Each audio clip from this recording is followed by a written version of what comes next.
Hi there, it's Gene Trowbridge of Trowbridge Nay Law Group. We're securities lawyers, and thanks for coming to our YouTube channel. And while you're here, be sure to subscribe. We have a lot of very good information and timely information that we keep working on providing to you so you're educated in what goes on when you do your securities offerings. So the issue I'm going to talk about today is beware of the concept of transaction-based compensation. So really the rule in the securities law is there cannot be transaction-based compensation dealing with the sale of a security, and transaction-based compensation really in plain English is a commission. You can't be paid for raising money if you're not a licensed securities representative or broker. Once you get licensed, you work for a brokerage firm and then you can get paid a commission. That's fine. But other than that, transaction-based commission is illegal. Now, I'm Gene Trowbridge, and one of the founding partners of Trowbridge Nay LLP. I was a syndicator for a number of years, real estate broker, senior CCIM instructor for over 40 years. At 45, I went to law school, and I've been doing securities and syndication law ever since then.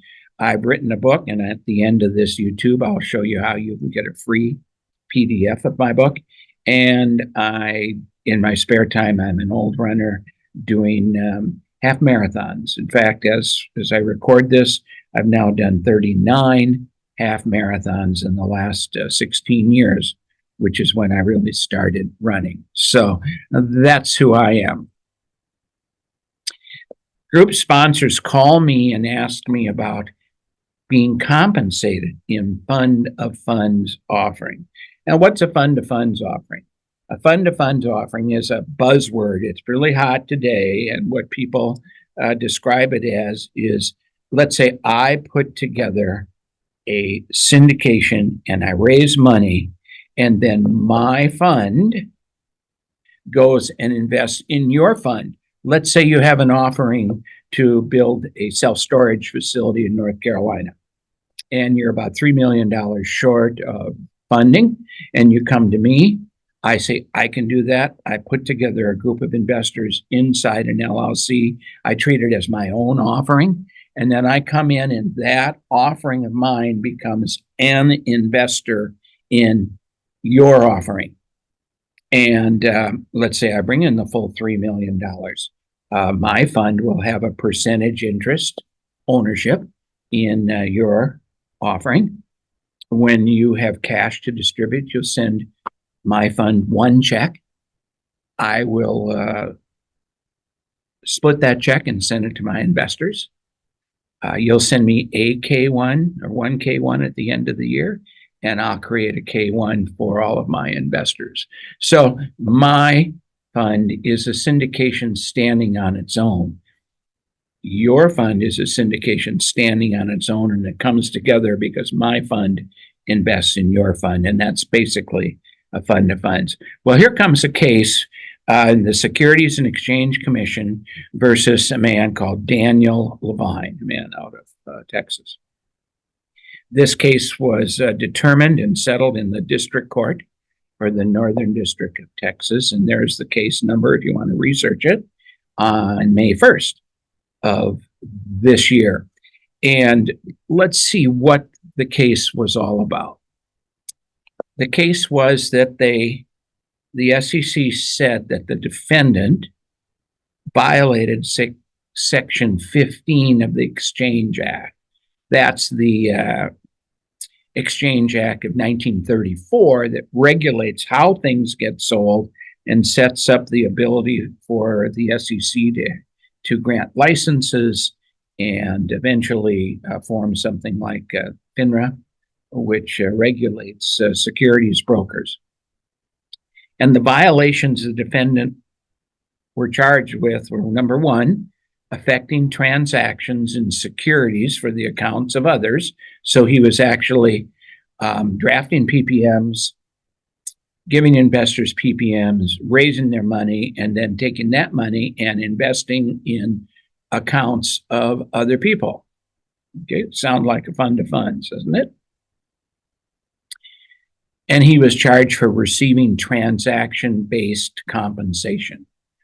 Both of those things are violations of the Securities Act if you're not registered as a securities representative or broker at the time, affecting transactions in securities and receiving transaction-based compensation.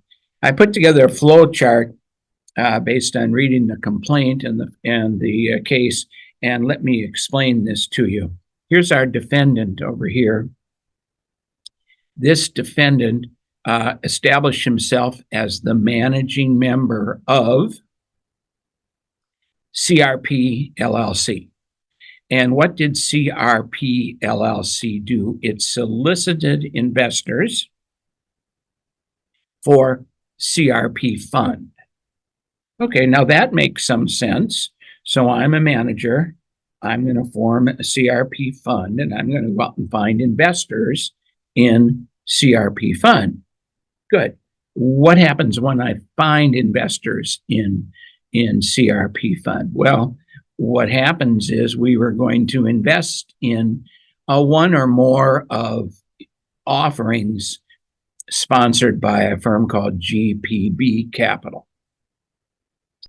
Now, the result of this is that about $22.6 million was raised in CRP fund from 27 investors, and then that money was invested in GPB Capital. All right, so that looks, while the court case didn't call it a fund of funds, and they didn't have to call it a fund of funds, but that kind of looks like what that is. The issue here was the investors in this fund, at the direction of CRP and the manager, had their money flow into these funds, which were securities. So there we are doing transactions of money of others into securities all the time, while the defendant didn't have a securities license. Now, the next thing is, while it was fully disclosed in the private placement memorandum of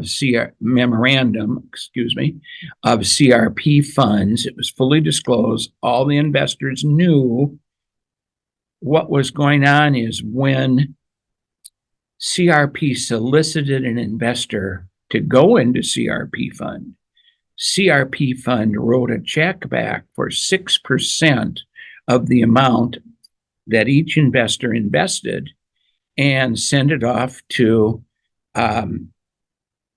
eventually end up in the bank account of the manager.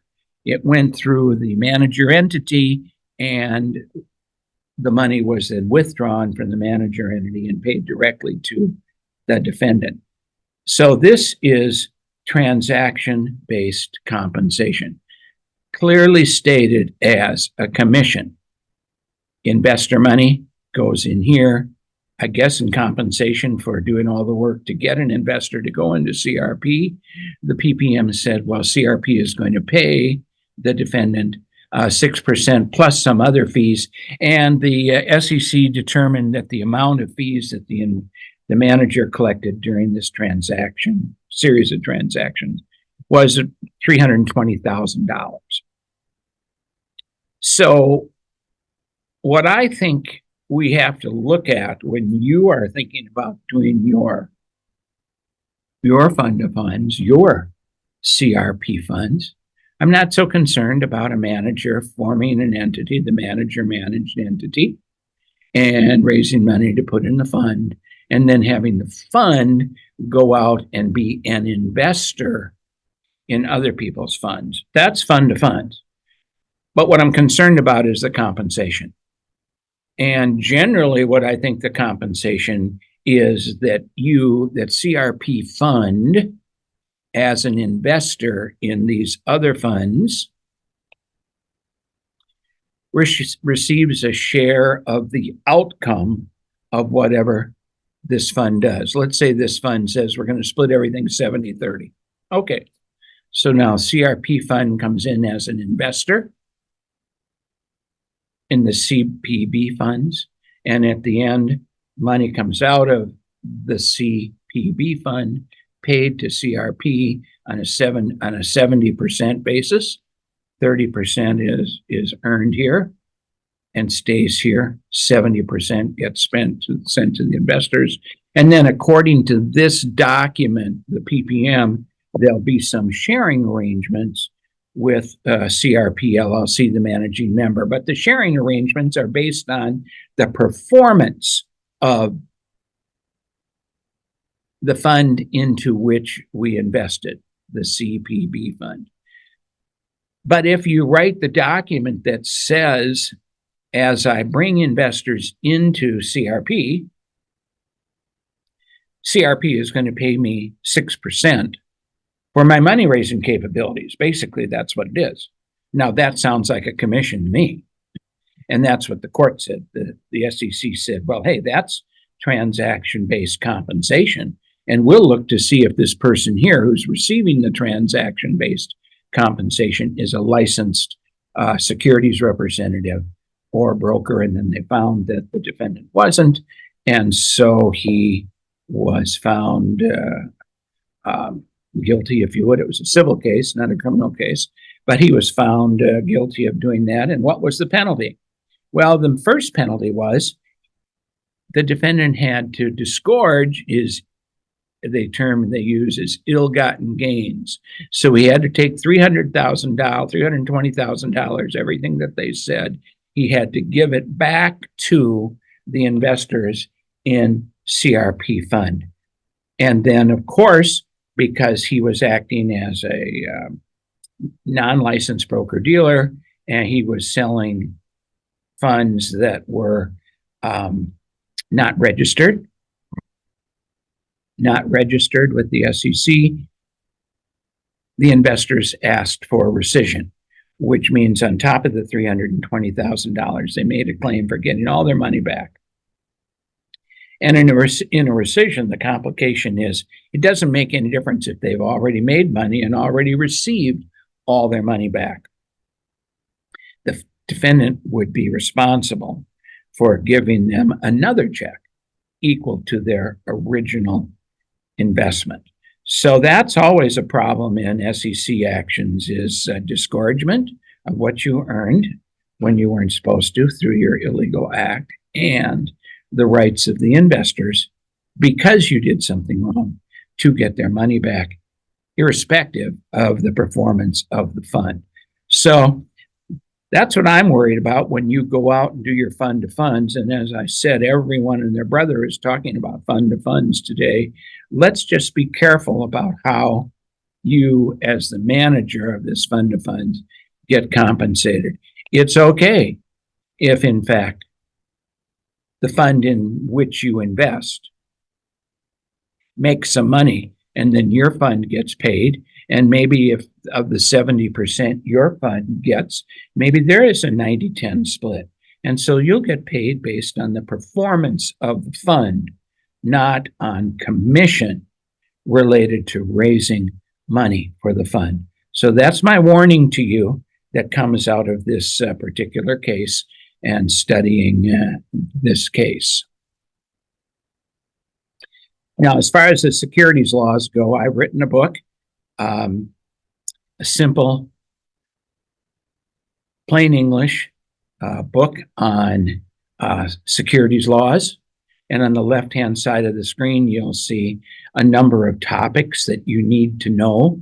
And those are the topics that coincide with the chapters in my book. And this is the 4th edition of my book. It's always updated when the securities laws change. Generally, Chapter 5 on the securities laws gets rewritten, and then the chapter on entity structures will get rewritten when there's any change in the limited liability company laws. So you can get a free PDF of this book by just scanning this QR code, which will take you right to our website. and fill out the information, and you'll get a free PDF of the book. If you want a real book, you can always just stay right at the website and order a real book, and we'll ship it to you. And the only cost to you is shipping, and I think it's less than $10. And just as an aside, we do have an Audible version of this book on Amazon in the Kindle version. So if you like to read and listen to me talk, you might want to do that. So that's my message for today. And once again, it's Gene Trowbridge with the Trowbridge Law Group. Jonathan and I would be happy to discuss things with you. Just contact us. That's our general office number. That call will be put through to one of us, or you can go to our website and schedule a free consultation with us. That would be great. And be sure to subscribe to our YouTube channel and come back here often to pay attention to new videos that we shoot and we post for current information. So thank you very much. Appreciate it. And I'll see you next time.